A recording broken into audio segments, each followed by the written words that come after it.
출애굽기 7장 20절에서 25절까지 말씀입니다. 출애굽기 7장 20절에서 25절. 모세와 아론이 여호와께서 명령하신 대로 행하여 바로와 그의 신하의 목전에서 지팡이를 들어 나일강을 치니 그 물이 다 피로 변하고 나일강가에 고기가 죽고 그 물에서는 악취가 나니 애굽 사람들이 나일강 물을 마시지 못하며 애굽 온 땅에는 피가 있으나 애굽 요술사들도 자기들의 요술로 그와 같이 행함으로 바로의 마음이 완악하여 그들의 말을 듣지 아니하니 여호와의 말씀과 같더라. 바로가 돌이켜 궁으로 돌아가고 그 일에 관심을 가지지도 아니하였고 애굽 사람들은 나일강 물을 마실 수 없으므로 나일강가를 두루 파서 마실 물을 구하였더라. 여호와께서 나일강을 치신 후 이래가 지나니라. 아멘. 오늘 말씀 가지고 악취 나는 심령이라는 제목으로 함께 말씀을 나누기로 원합니다.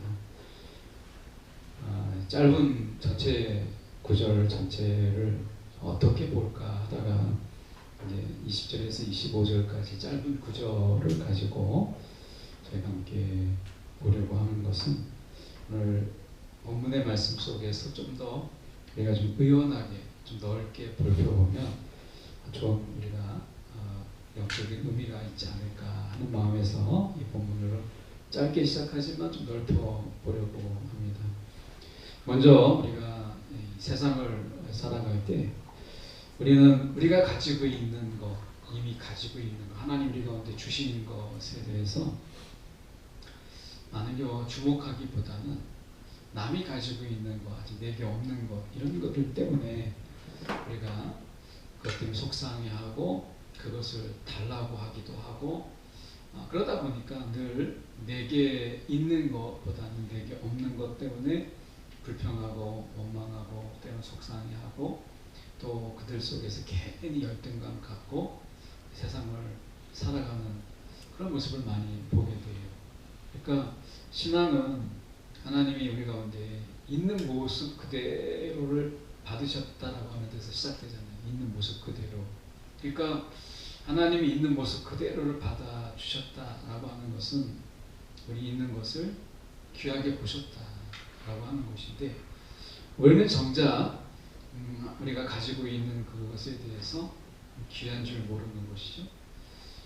모세가 가지고 있는 지팡이라고 하는 것 지금 보시면 본문이 재미있게 구성이 되어 있어요. 모세와 아론이 여호와께서 명령하신 대로 행하여 명령하신 대로 행하였는데 어디서 행했느냐면 바로와 그 신하의 목전에서 이렇게 되어 있어요. 그러니까 바로가 그리고 신하가 모세와 아론이 하는 것을 지켜보는 거죠. 행색도 벌써 바로와 그 신하들은 얼마나 귀티나는 옷을 입고 있었겠어요. 근데 모세와 아론이 가지고 있는 옷이라고 하는 것은 그렇게 화려하거나 귀티나거나 귀족티가 나는 옷은 분명히 아니었을 거예요. 더군다나 모세와 아론이 그들이 꾸미고 있는 그런 복장들이나 이런 것들이 그렇게 화려하거나 이러진 않았을 거예요. 네, 그렇게 본다면 모세와 아론이 입고 있는 옷은 어떻게 보면 서민 중에 서민의 옷이죠. 그러니까 그 옷 꼬라지를 보면 바로와 그 신하들이 하대할 수 있는, 좀 우리가 함부로 여길 수 있는 그런 정도의 행색이다라고 하는 거죠. 예수님 당시에 또 그렇고 바울이 사역했던 때도 그렇고 예수님 당시에도 우리 훈이 청년이 얘기했던 것처럼 당시 이단들이 굉장히 많았어요. 그리고 사도 바울이 있었을 때는 이 그리스도 철학이 굉장히 융성한 때여서 소피아 학파라든지 에피쿠로스 학파라든지 이런 자들이 길거리에서 자신의 철학을 자랑하면서 돈을 받고 강론하기를 좋아했던, 그리고 많은 사람들이 돈을 내면서 그들의 소피아 학파라든지 에피쿠로스 학파 그들이 외치는 게 뭐죠? 쾌락으로 인한 행복이잖아요. 그러니까 사람들이 열광을 했어요. 막 돈을 내고 그러면서 돈을 내면서 그들이 외치는 행복을 사는 것 같은 이런 것으로 많은 사람들이 소피아 아니면 그 소피 에피쿠로스 아파 애들이 외치는 그런 지식을 많은 사람들이 샀고 그들을 팔았어요. 지식을 팔았던 것이죠. 어떻게 보면 우리가 그런 의미에서 그들이 굉장히 열심히 있었어요. 그런데 어떻게 보면 우리가 예수님의 행색이라든지 예수님이 이 모습 이런 모습들은 또 제자들의 모습들을 또 가만히 보면 사실은 우리가 그렇게 화려하거나 귀족 티가 나거나 한눈에 이 사람들이 괜찮은 옷을 보거나 그 사람들의 이 행색을 보면 믿음이 간다라기보다는 어떻게 보면 그들 속에서 가지고 있는 모습은 정말 이 사람들 말이 정말 맞나? 라고 싶을 정도로 그렇게 있었다라고 하는 거죠. 모세와 아론이 바로와 그의 신하의 복전에서 들었던 것이 무엇이냐? 지팡이라고 하는 거예요. 죽은 나무죠. 그 지팡이라고 하는 것은 죽은 나무를 그가 들었다라고 하는 거예요. 뭐 칼을 든 것도 아니고 창을 들은 것도 아니고 모세가 가지고 있는 지팡이라고 하는 게 지금 시중에서 파는 지팡이처럼 우리가 그렇게 화려하게 잘 다듬어진 이런 것도 아니고 그냥 나무 잘라다가 대충 깎아서 만든 그런 지팡이 아니겠습니까? 그러니까 바로와 그의 신하들이 볼 때 모세와 아론의 그런 옷차림 그가 들고 있었던 지팡이라고 하는 것은 아무 보잘것없는 그런 것이죠.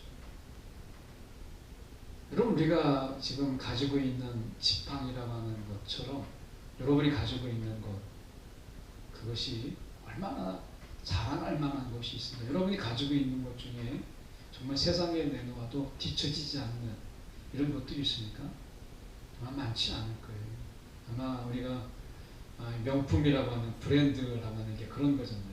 그 브랜드라고 하는 것이 사람들이 지금 신문에 보니까 20대 청년들이 브랜드에 명품 브랜드에 거의 홀릭되어 있더라고요. 미쳐 있는 거죠. 그래서 명품관이 아침 문을 열기도 전에 굉장히 긴 줄을 서가지고 줄 서 있는 거예요.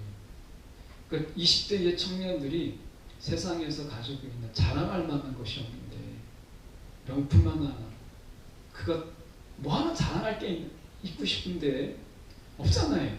그 허전한 마음을 명품이 채워주는 거예요.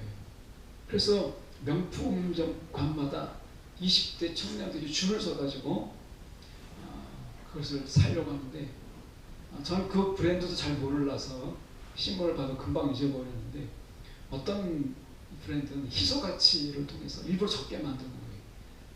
근데 우리나라에서 1조 이상이 팔렸고 엄청난 이득을 남겼더라고요. 그러니까 굉장한 희소가치성을 통해서 중고를 팔아도 값이 별 떨어지지 않는 이런 것들 때문에 20대 청년들이 거의 그냥 거기에 홀리게 돼서 무작정 사고 보는 이런 안타까움을 보게 돼요. 그러니까 속에서 내가 뭔가를 채워야 되는데 채울 건 없고 허전하니까 명품 백, 명품 가방 하나 들고 다니면서 자랑하고 싶은 이런 모습들을 보게 돼요. 여러분 우리가 세상에서 살아올 때 우리가 지팡이를 든 모세의 모습처럼 사실은 우리가 행색으로 보면 그렇게 자랑할 만한 것도 없고 내세울 만한 것도 없고 우리가 그러다 보니까 우리 스스로가 굉장히 초라해 보이는 이런 것이죠. 근데 지금 바로와 그 신하 목전 앞에서 모세와 아론이 지팡이를 들었다라고 했을 때 여기서 방점은 우리가 여호와께서 명령하신 대로라고 하는 것을 빼면 이것은 굉장히 허접한 것이고 근데 이 본문을 살리는 핵심적인 구절은 여호와께서 명령하신 대로라고 하는 이 구절이 오늘 모세를 살리고 그 지팡이를 폼나게 만들었다라고 하는 거예요. 그래서 우리가 예수님께서 이 시대에서 예수님 당시 오셨을 때 그들이 막 이단들이 막 했던 것에 경쟁 심리로 뭔가를 하는 일을 예수님께는 하지 않으셨어요. 예수님께서는 이 땅에 오셔서 하신 것은 하나님 말씀대로 하셨다. 오늘 이 시대에 우리가 필요한 것은 이단들이 무엇을 하느냐, 그리고 그들이 얼마나 열심히 하느냐, 이게 중요한 게 아니라 오늘 우리가 하나님 말씀대로 내가 무엇을 했느냐 라고 하는 것이 훨씬 더 중요한 시대가 되었다라고 하는 거예요. 그러니까 그들이 하는 열심을 우리가 빗대어서 보기보다는 오늘 우리가 하루를 돌아볼 때 하나님 말씀대로 내가 무엇을 했느냐라고 하는 것이 훨씬 더 중요한 것이죠. 자칫 우리가 이 시대에 이단의 열정이나 이단의 열심에 우리가 자극을 받아서 그들의 열심을 흉내내고 그들의 열정을 흉내내면 사실은 우리가 다른 길로 갈 수 있는 굉장한 위험한 처지에 있게 된다는 거예요. 본래의 하나님이 우리 가운데 복음을 주신 의도를 잃어버리게 되는 것이죠. 그래서 지금 필요한 것은 우리가 모세가 이야기했던 것처럼 여호와께서 명령하신 대로 행하여 라고 하는 거예요. 오늘 하나님 주신 말씀대로 내가 살았느냐가 중요한 거지. 우리가 그들이 하는 대로 내가 하지 않았다라는 것이 중요하지 않다라는 거죠. 지금 바로와 그의 신하가 했던 대로 하지 않았다는 게 중요한 게 아니라 그들이 했던 대로 더 열심으로 더 열정으로 했다, 이게 중요한 게 아니라 모세와 아론에게 있어서 중요한 것은 여호와께서 명령하신 대로 했느냐 안 했느냐가 중요했던 것이죠. 이 시대에 요구하는 게 바로 그거라는 거예요. 여러분, 우리가 이 시간에 한번 돌아보죠. 여러분, 아침부터 이 시간까지 우리가 하나님 말씀하신 것대로 하나라도 내가 지키기 위해서, 행하기 위해서 내가 정말 오늘 열정을 냈었는가?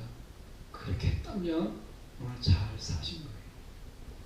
적어도 내가 그것을 완성하지 못해도 오늘 하나님 말씀하신 대로 내가 오늘 살아보려고 했다면 오늘 여러분, 내가 그것은 그 하루는 정말 귀한 날이 아닐까라고 하는 거예요. 모세와 아론이 우리가 보십시오.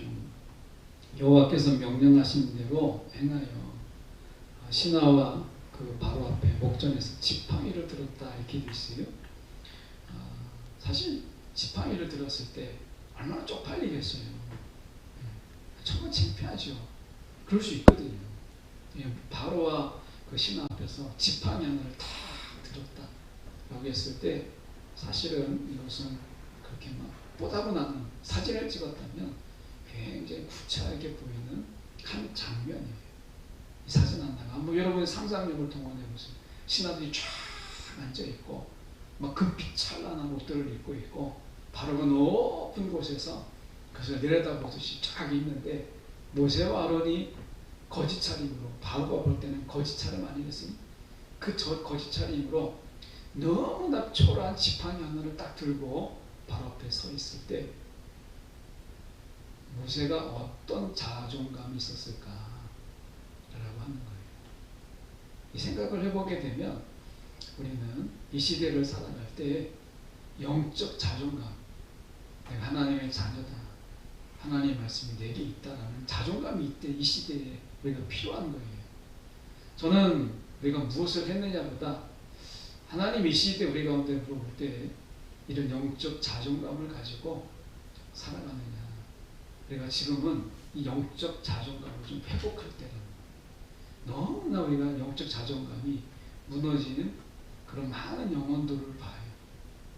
그래서 하나님의 자녀다라고 하는 이런 자존감도 없고, 그리고 하나님의 말씀이 내게 있다라고 하는 이 자존감도 없고, 하나님이 나를 사랑하신다라고 하는 데 있어서 자부심도 없는, 그래서 어떻게 보면 우리 가운데 정말 귀중한 것을 다 잃어버렸다, 이런 생각이 들고, 그래서 우리가 이 유진 피터슨이 그렇게 얘기했던 것처럼 이 껍데기만 남은 이런 어떤 모습들이 우리의 실체가 아닌가 하는 생각에 참 두려운 마음을 가져요.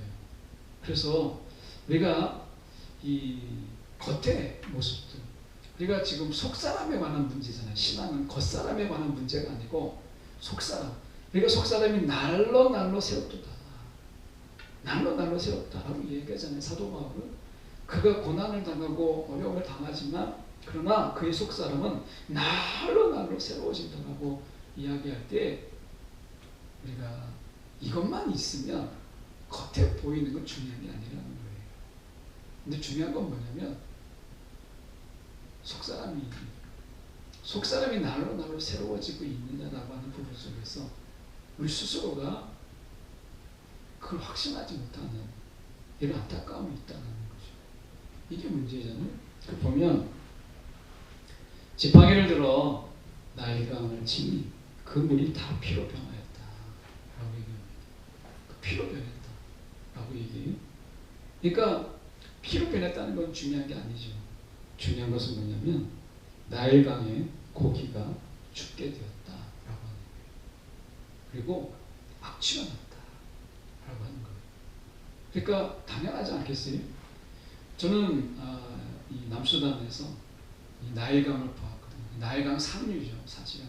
그러니까 남수단에서 나일강의 상류가 흘러서 애굽으로 흘러갔는데 나일강 상류를 봤는데 나일강 상류라고 해도요, 그게 상류인데 그 상류에서 사람들이 씻고 가축을 똥을 닦아주고 배설물을 닦아내고 사람들이 빨래도 하고 막 그 상류에서 그 물이 흘러가는 나일강은 얼마나 더럽겠어요. 지금도 그런데. 그러니까 보면 이 나일강에 고기가 죽었다라고 얘기해요. 그리고 당연히 고기가 죽으니까 썩지 않겠어요? 그래서 악취가 나요. 그러니까 피로 변했다라고 했을 때 이것은 이제 색깔이 바뀌었다는 정도가 아니라 물고기가 살 수 없는 조건이 되었다. 그리고 그게 썩어서 악취가 났다라고 하는 거예요. 우리는 어떤 삶을 사느냐면 내가 죽어 예수가 사는 인생을 살아요. 내가 죽어서 예수가 내 안에 사는 인생을 살아요. 그런데 여기서 중요한 게 생기죠. 아마 이런 예와 이야기하면 여러분이 귀가 따갑게 들었을 거예요. 또 저 얘기인가 할 수 있어요? 한 웅덩이에 물고기 2마리가 있는데 한 마리는 그런 생각을 안 하는데 다른 한 마리는 그렇게 시샘이 많고 자꾸 비교하고 저 한 마리만 없으면 다 내 건데 이런 생각을 많이 한 거예요. 근데 공교롭게도 한 마리가 그렇게 시샘했던 물고기는 살아있는데 다른 한 물고기가 뭔가 실험했더니 죽게 되었어요. 다른 한 마리가 질투하고 시샘했던 그 한 마리가 얼마나 좋겠어요. 이제 웅덩이 모든 것은 다 내 것이다. 이렇게 했던 거죠. 그런데 문제가 생겼어요. 그 문제가 무엇이냐면 물고기가 썩기 시작했고 그 썩음으로 인해서 웅덩이 전체가 이제 다른 한 마리까지도 호흡할 수 없는 그런 썩은 물이 되었다라고 하는 거예요. 너무 잘 알고 있는 말씀이잖아요.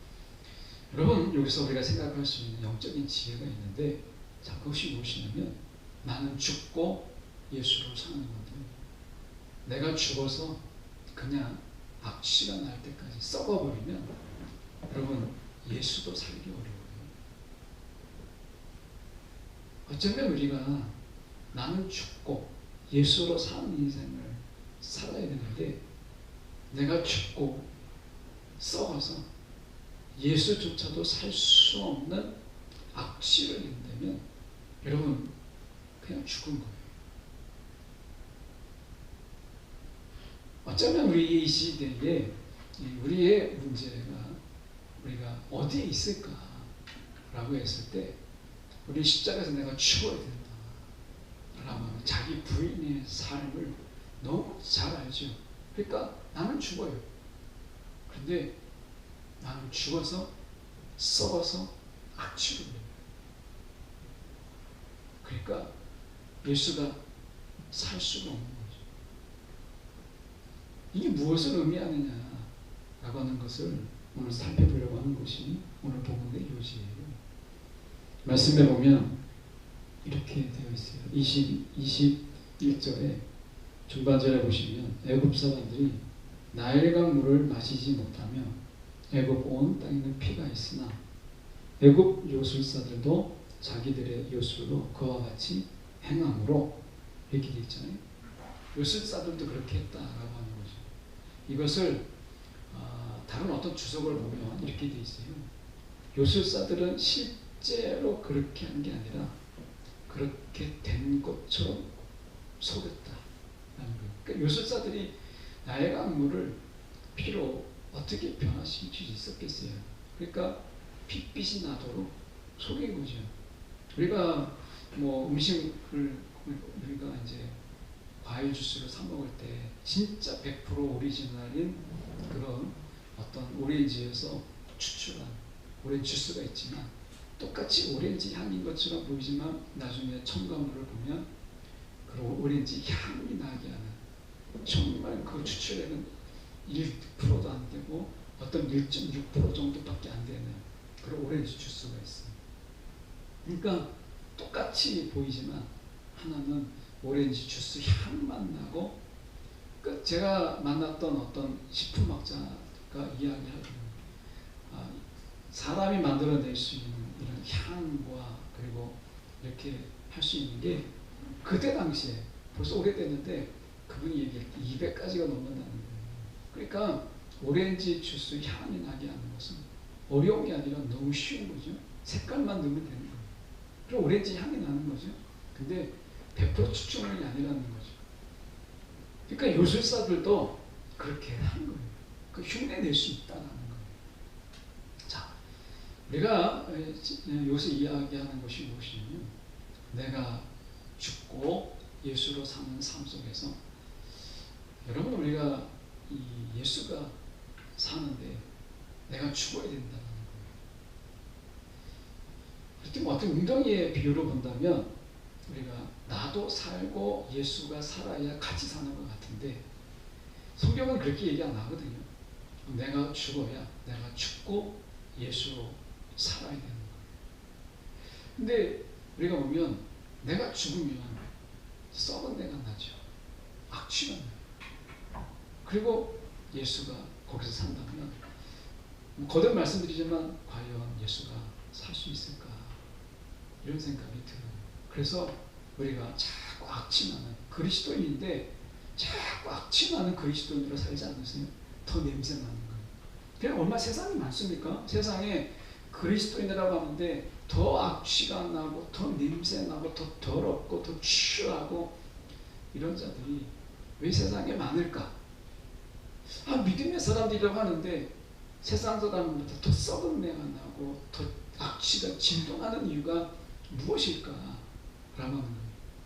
내가 죽어서 썩었기 때문에 내가 죽어서 썩었기 때문에 당연히 악취가 나니까 그게 예수의 향기를 뒤엎어버리고 예수의 향기를 잠식해버리니까 그리스도인들이 죄다 다 악취가 나고 그리고 냄새 나고 가까이 하고 싶지 않는 이런 자들이 되어버렸다는 거예요. 저는 예수를 만나고 그랬을 때 경험한 것 중에 하나가 예수 만나고서 여러분 다양한 경험을 했겠지만 제가 경험한 것 중에 하나는 그때 성령께서 그 죄의 냄새, 그 죄악의 냄새를 맡게 하셨어요. 지금 보면 참 그게 은혜다 생각이 드는데 이 죄의 냄새가 얼마나 더러운지 정말 구역지에 나고 막 속에 있는 안에 있는 게 다 막 쏟아내고 싶은 그런 악취가 났어요. 여러분 우리가 지금 세상의 삶을 가만히 보세요. 전도는 고사하고 그리스도인들이 풍기는 악취가 세상의 악취보다 더하지 않나요? 얼마나 진동을 합니까? 그래서 우리가 좀 과장하면 교회마다 썩은 내가 나. 성도들마다 목회자들은 더하죠. 그런 자들마다 막 썩은 내가 진동하는 세상에 우리가 살고 있잖아요. 그러니까 세상이 어떻게 해요? 교회를 거절하고 마치 우리가 무슨 폐기장처럼 교회가 들어오는 것을 환영하는 시대는 지났잖아요. 지금은 교회가 들어오면 마치 쓰레기 합치장이 들어오는 것보다 더 우리가 맡고 있는 이유가 뭐가 있습니다. 제가 사역했던 곳에서 교회를 건축했던 곳이 있었어요. 부목사 때였는데 교회 주변에서 교회를 짓는다고 하면 다들 막 난리니까 앞에 조감대도 뭘 붙여놨냐면 건물, 사무실 들어온다고 붙여놨어요. 사람들은 사무실 들어온 줄 알았고 맨 나중에 다 완공한 이후에 십자가 세웠어요. 사람들이, 동네 사람들이 다 난리가 났어요. 우리가 속았다. 그래가지고 교회가 들어올 때부터 거짓말쟁이가 되어버렸어요. 그게 우리는 이 땅의 현실이라는 거예요. 그러면 우리가 생각해 보세요. 나는 죽고 예수가 살아야 됐다면 우리가 예수의 향기가 나야 되는데 썩은 내가 나고 진동한 이유가 무엇이겠습니까? 나는 죽었는데, 썩었는데, 나는 죽어야 되잖아요. 그리고 예수가 살아야 되잖아요. 그런데 우리가 나는 나의 죽음이 예수의 향기를 잠식해버리는 이 어처구니 없는 인생을 여러분 우리가 어떻게 이해해야 될까요? 어떻게 이해될까? 여러분 어떻게 이해하고 계십니까? 저는 그 부분에서 이렇게 한번 생각해 보게 돼요. 21절을 우리가 가만히 살펴보면 이렇게 되어 있어요. 21절에 나일강의 고기가 죽고 그 물에서 악취가 나니 애굽 사람들이 나일강물을 마시지 못하며 이렇게 되어 있어요. 그렇죠? 그리고 애굽은 피가 있습니다. 자, 피가 뭐죠? 생명이에요. 피는 생명이잖아요. 그런데 보세요. 나일강물이 이제 물이 피가 되었어요. 그러면 피는 생명이란 말이에요. 생명. 피가 없으면 죽잖아요. 근데 그 피가 어떻게 됐어요? 고기를 죽였어요. 이 어처구니 없는 걸 어떻게 이해하세요? 피는 우리가 물보다 더 필요한 거예요. 물은 우리가 분명히 필요하죠. 그런데 피가 없으면 사람이 죽거든요. 그런데 지금 보시면 우리가 물이 피로 빼냈는데 물고기가 죽어요. 사는 게 아니고 생명인데, 피는 생명인데 물고기가 죽어요. 이 어처구니 없는 이 부분을 우리가 어떻게 이해될까라고 하는 것이죠. 그럼 이 피는 뭐냐? 라고 하는 거죠. 자, 이런 생각을 해보게 됩니다. 여러분, 우리가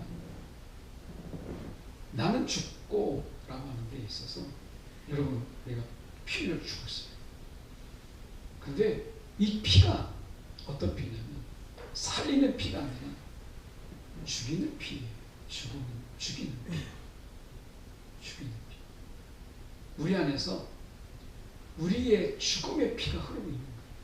죽음의 피가. 이 어처구니 없는 이게 있는 거죠. 예수의 피가 우리 가운데 흐르고 생명의 피가 우리 가운데 흘러야 예수의 향기가 나는데 저와 여러분 안에 어떤 피가 흐르느냐? 예수의 피가 흐르는 게 아니라 우리 안에 나의 죽은 피가 흘러서 그 생명까지도 죽이고 있으니까 다 썩은 내가 나고 악취가 진동하는 거라는 거예요.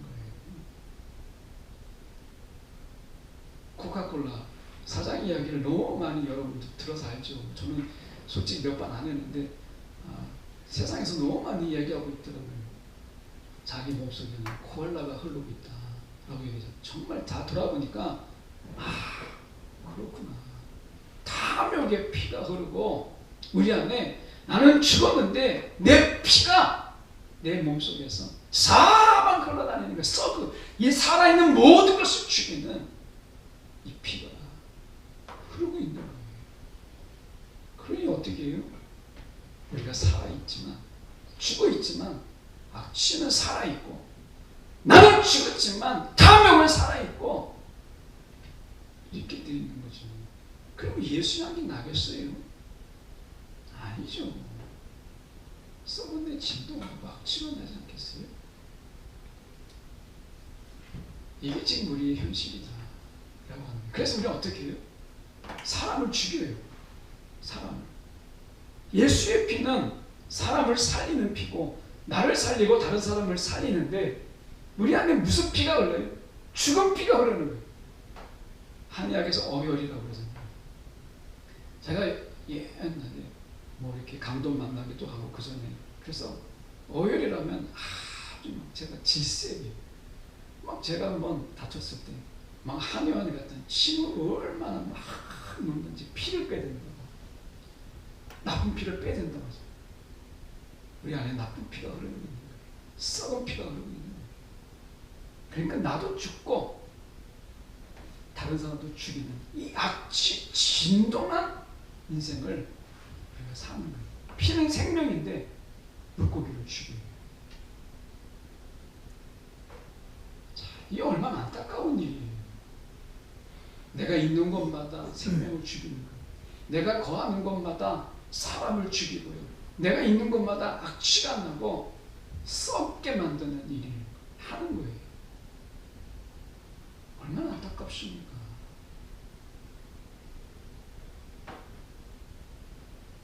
오늘 말씀에 보면 이렇게 말씀해요. 요술사들이 비슷하게 흉내내니까 바로가 23절에 돌이켜 궁으로 돌아가고 그 일에 관심을 가지지도 아니하였어요. 사람들이 물을 먹든지 피를 먹든지 마실 물이 없는데 죽은 물이잖아요. 피는 생명인데 이 피는 죽은 피예요. 지금으로 말 한의학으로 어혈이라는 다 물고기를 죽이잖아요. 그러니까 관심이 없었던 거예요. 24절에 애굽 사람들은 나일 강물을 마실 수 없으므로 나일 강가를 두루 파서 마실 물을 구하였더라. 이렇게 되죠. 우리 피가 죽은 피가 다 흘러가야 되는데 흘려 보내야 되잖아요. 그래야 예수의 생명의 피가 흐르는 거예요. 근데요, 내가 죽었다는 거에 만족하는 거예요. 내가 죽었다. 나는 죽었는데 내 죽은 피가 흐르는 거에 대해서는 우리는 그것에 대해서 무관심한 거예요. 여러분, 내가 죽어서 예수로 사는 인생이잖아요. 그런데 내 안에 죽은 피가 흐르고 썩은 피가 흐르고 이 피로 말미암아 악취난 인생을 살잖아요. 여러분, 예수님의 십자가는 무엇이죠? 피 흘림이에요. 피 흘림. 피. 여러분, 우리의 죽은 피가 흘러가야 돼요. 우리 몸에서 빠져나가야 돼요. 그런데 죽어서 그냥 죽은 피가 흘러가니까 예수의 생명도 죽고 다 죽여서 우리가 악취난 인생을 사는 거예요. 이 모습을 보면 이게 나구나. 이게 우리고 그래서 세상의 그리스도인들은 그리스도인이 모이는 곳마다 악취가 나고 냄새가 나고 썩음이 있고 하는 걸 보게 되잖아요. 저는 본문의 말씀을 보면서 이런 생각을 해봐요. 내 썩은 피가 예수와 함께 할 수 없는 피잖아요. 하나님, 십자가에서 예수님이 피 흘리심처럼 내 썩은 피가 다 이 몸에서 쏟아져 나가게 해주십시오. 내 몸에 죽은 피가 내 몸을 돌아다니지 않게 해주십시오 하는 기도가 참 필요하고 이것을 쏟아내는 게 필요하다. 근데 조금 어줍지 않은 한의학으로 제가 좀 말씀을 드려보면 이거는 그냥 예니까 한의학에서 이렇게 아시는 교회가 깊으신 분들은 저희 무식함을 용서해 주기 바랍니다. 어혈을 할 때 제 경험으로는 그 피를 뽑을 때 그냥 안 나오잖아요. 제가 할 때는 한 침을 정말 몇십 개씩 묶어가지고 이쪽에 어혈이 있다 해서 막 쪼듯이 하면 얼마나 아픈지. 그리고 막 피가 진짜 막 사방으로 튀어요. 피를 뺄 때. 이게 고통인 거예요. 왜 하나님 우리 가운데 고통과 고난을 주시느냐. 썩은 피가 흘러야 돼. 그래 예수의 생명의 피가 흘러갑니다. 여러분 우리 안에서 이 죽음의 피가 흘러가게 하시는 하나님의 고난 이거죠. 여러분 혹시 내가 어려움 속에 있고 고난 속에 있다면 지금 이 썩은 피를 내가 흘려보낼 때다. 내가 가는 곳마다 예수의 향기가 아니고 썩음의 향기를 내는 나를 불쌍히 여기셔서 내 몸에서 돌고 있는 썩은 피를 우리가 흘려보내기 위한 하나님의 역사다 라고 하는 거죠. 이 나일 강물이요 피로 변했는데 그럼 언제 이게 다시 맑은 물이 되겠어요? 이제 피가 썩은 피가 된 이 모든 것이 다 흘러가야 비로소 물고기가 돌아오고 그리고 마실 수 있는 물이 되지 않겠어요? 오늘 물보다 더 진한 피가 생명의 상징인 피가 물고기를 죽였던 것처럼 오늘 우리가 내가 가는 곳마다 여러분이 가는 곳마다 생명을 살리는 게 아니라 생명을 죽이고 있다면 내 몸에서 썩은 피가 흐르고 있구나. 아직도 썩은 피가 돌아다니는구나. 여러분 생각하시고 우리가 이 피를 다 쏟아내게 해주옵소서. 예수의 생명의 피가 흘러가게 하셔서 우리가 가는 곳마다 생명을 살리고 나도 살릴 수 있는 정말 그래서 내가 죽는 곳에서 끝나지 않고 죽음의 피마저 다 쏟아내는 그래서 예수의 생명이 내 안에만 있는 예수의 생명이 내 안에 있는 그분의 생명만이 내 안에 있는 그런 인생을 우리가 살아야 되지 않을까 이런 생각이 들어서 우리 말씀 나눕니다.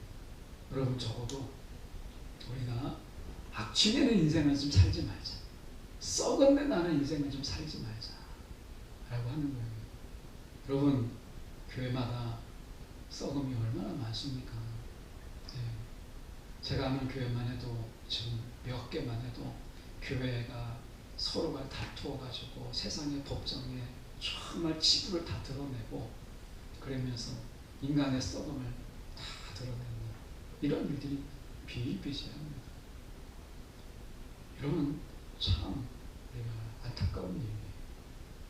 예수의 생명이 흘러가는 우리가 왜 다 죽이고 있는가 돌아보면서 우리가 다시 한번 이 말씀으로 함께 생각해 봅니다. 기도하겠습니다.